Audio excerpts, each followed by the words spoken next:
1965, the National Football League and the American Football League were at war, fighting for players and fans. The owners realized that if the game were to survive, a merger would have to occur. In June of that year, a tentative agreement was reached.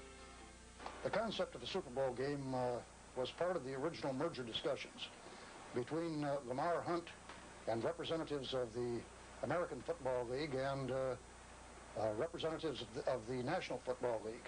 A lot of the old NFL owners were dragged screamingly into the merger, and they weren't anxious for a postseason classic to become known as the Super Bowl, because they felt that the NFL champion had sufficient dignity without having to play the AFL champion. Football line up here. Got to take it down, fella. Okay. But dignity aside, on January 15th, 1967, the first championship game was played between the NFL Green Bay Packers and the Kansas City Chiefs from the AFL. Behind the scenes, those same NFL owners who wanted nothing to do with the game they thought was beneath their dignity were applying intense pressure on the man whose name would eventually be placed on the championship trophy, Packer coach Vince Lombardi. It was very, very important to the NFL, the NFC, the National Football League Conference, to beat the AFC, because at that time they were the upstarts.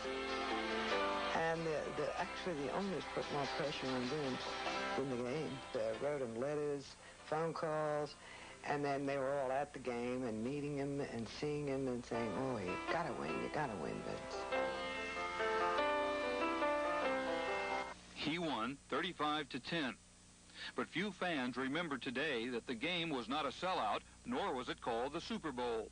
It's common knowledge, I guess, how the Super Bowl got its name. Lamar Hunt of the Kansas City Chiefs had a daughter who was bouncing a big ball of very bouncy material, which they nicknamed the Super Ball.